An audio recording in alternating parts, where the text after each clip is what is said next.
এই গরমে শরীর ঠান্ডা রাখবে, আবার প্রয়োজনীয় পুষ্টিও যোগাবে, এমন 3টে বেশ সহজ একদম ঘরোয়া শরবতের রেসিপি শেয়ার করব আজ। সবগুলোই বেশ পরিচিত, সবাই বানিয়ে থাকেন বাড়িতে। তবে এগুলোকে পাত্তা না দিয়ে আমরা কেবল বাজারের নামি দামি পানীয়ের ওপর ভরসা করি।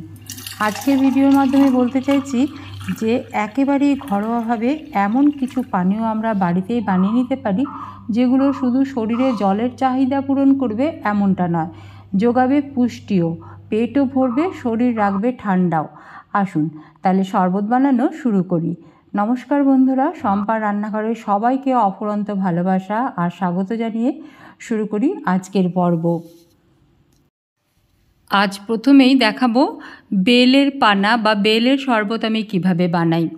এর জন্য এরকম ছোট সাইজের 2টো বেল নিয়েছি আমি। বেলটাকে পরিষ্কার করে ধুয়ে ফাটিয়ে নিয়েছি, তারপরে বেলের ভেতরে যে শাঁসটা রয়েছে সেটা বের করে নিচ্ছি একটা চামচের সাহায্যে। এগুলো আমার বাগানের গাছের বেল। বেল বেশ উপকারী একটা ফল, পেটের নানান রকম সমস্যার সমাধান করে এই বেল। আমি 2টো ওই ছোটো সাইজের বেলে সমস্ত শাঁসটা বের করে নিয়েছি, নিয়ে এর মধ্যে একটু জল দিচ্ছি, ঠান্ডা জলই দিচ্ছি। নিয়ে বেলের এই যে শাঁসগুলো ঠিক এইভাবে জলের মধ্যে মিশিয়ে দিতে হবে, হাত দিয়ে একটু চটকে চটকে এর যে ছিবড়েগুলো রয়েছে সেগুলো আলাদা করে ফেলতে হবে। শাঁসটা এমনি জলের মধ্যে চলে আসবে, এইভাবে চিপে চিপে বার করে দিতে হবে, ঠিক এই রকম। এবার এই যে ছিবড়েগুলো বেরোচ্ছে এগুলো এইভাবে বের করে ফেলতে হবে, একদম চিপে এর রসটা বের করে দেবো, নিয়ে ছিবড়েগুলো ফেলে দেব। দেখুন ঠিক এইভাবে। এই কাজটা কিন্তু হাতেই ভালো হয়। এর পরেও কিন্তু ছাঁকনি দিয়ে ভালোভাবে ছেঁকে আরও কিছু ছিবড়ে রয়েছে, বীজ রয়েছে, সেটা আলাদা করে দিতে হবে। এরকম করে আমি ছাঁকনির সাহায্যে ছেঁকে নিলাম। বাটিটা ধুয়ে অল্প একটু জলও দিয়ে দিচ্ছি যাতে একটুও ওয়েস্ট না হয়। কাজটা কিন্তু খুব একটা কঠিনও নয়, খুব সহজেই আর বেশ তাড়াতাড়ি তৈরি হয়ে যায়। এরকম করে একটা হ্যান্ড হুইস্কের সাহায্যে আমি ভালোভাবে নাড়াচাড়া করে সমস্ত ছিবড়েগুলো আলাদা করে এটা ফেলে দেবো। আর জগের মধ্যে যেটা রয়েছে সেটা দিয়ে বানাচ্ছি শরবত। আমি আজকে এই বেলের শরবতে গুড় ব্যবহার করছি, আখের গুড়। আপনি চাইলে চিনিও ব্যবহার করতে পারেন, তবে এই বেলটা বেশ মিষ্টি, এমনিও খাওয়া যায়। তবে আমি এর মধ্যে টক দই দেবো, সেই জন্য কিছুটা গুড় দিলাম। টক দই দিয়ে দিচ্ছি মোটামুটি 3 টেবিল চামচ পরিমাণ, খুব বেশি দেব না। বেল কিন্তু টক হয় না, সেই জন্যই একটু টক ব্যবহার করলে শরবতের আসল স্বাদটা পাওয়া যায়। আপনি চাইলে অল্প একটু লেবুর রসও ব্যবহার করতে পারেন। এর মধ্যে দিয়ে দিলাম সামান্য একটু নুন। এবারে ভালোভাবে এটা মিশিয়ে নেব। গুড়টাও ভালোভাবে গলিয়ে ফেলতে হবে আর দইটাও ফেটিয়ে নিতে হবে। আপনি চাইলে গুড় আগে থেকেই জলে ভিজিয়ে রাখবেন আর সেই জলটাই এই শরবতে ব্যবহার করবেন।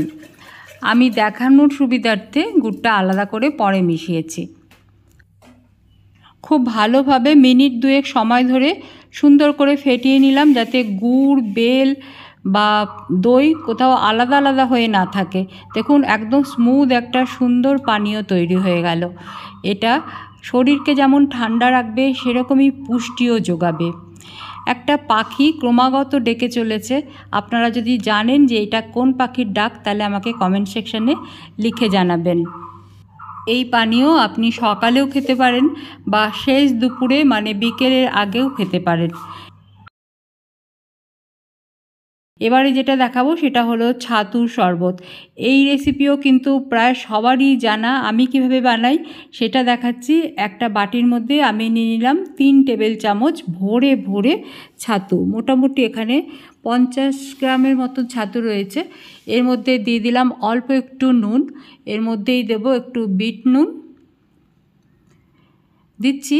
এখানেও আমি গুড়, আপনি চাইলে চিনিও ব্যবহার করতে পারেন।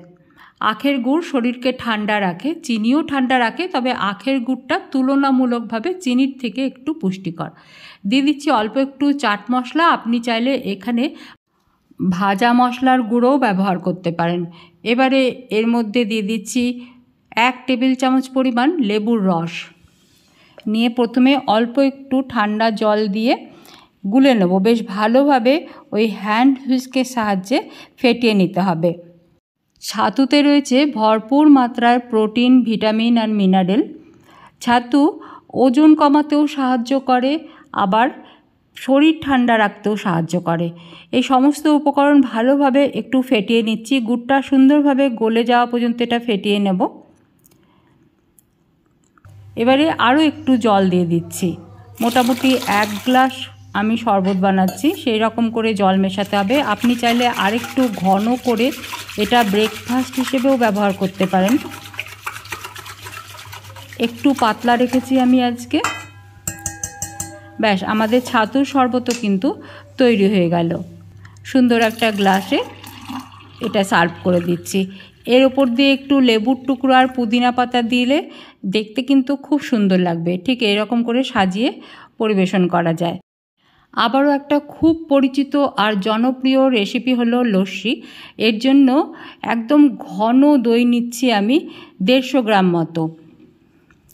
দইটা ভীষণ ঘন, তাই এর মধ্যে আমি অল্প করে জল মেশাবো। যদি দই পাতলা হয় তাহলে জল না মেশালেও চলবে। লস্যিতে দেব গুঁড়ো চিনি।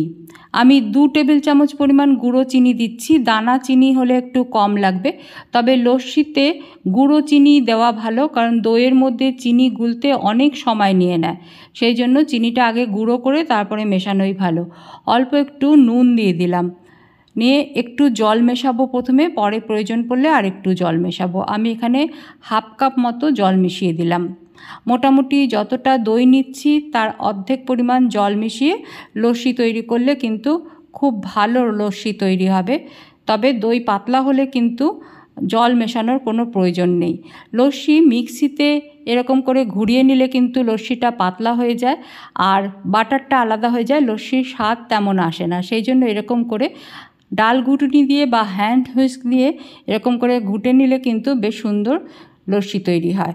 এর মধ্যে আমি একটু ফ্লেভার মেশাচ্ছি, রোজ এসেন্সও মেশানো যায়। আমি দিচ্ছি ভ্যানিলা এসেন্স, এতেও কিন্তু ভীষণ ভালো স্বাদ আসে। একবার করে দেখার অনুরোধ রইল। মিশিয়ে দিলাম 5-6 ফোঁটা ভ্যানিলা এসেন্স, আর দিচ্ছি কিছুটা জল। 1 গ্লাস লস্যি তৈরি হবে, সেই মতো করে জল দিয়ে দিলাম।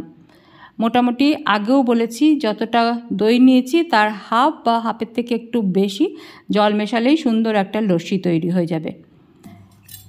লস্যি তৈরি হয়ে গেলে খুব সুন্দর করে ফেটিয়ে নিয়ে এটাও গ্লাসে সার্ভ করে দিচ্ছি।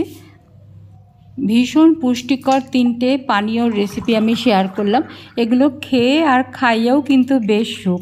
যারা আমার চ্যানেল আজ নতুন দেখছেন তাদের জানিয়ে রাখি, আমি কিন্তু বেশিরভাগ সময়ই এইরকমই ঘরোয়া রেসিপি আর স্বাস্থ্যকর রেসিপি আপলোড করি। এই ধরনের রেসিপি দেখতে আগ্রহী হলে চ্যানেল সাবস্ক্রাইব করে সঙ্গে থাকুন। সবাইকে ভালো থাকার অনেক শুভেচ্ছা, আর সঙ্গে থাকার জন্য অনেক অনেক ধন্যবাদ জানিয়ে আজকের ভিডিও শেষ করছি। ফিরে আসবো আবারও এরকমই কোনো ঘরোয়া সহজ রেসিপির সাথে।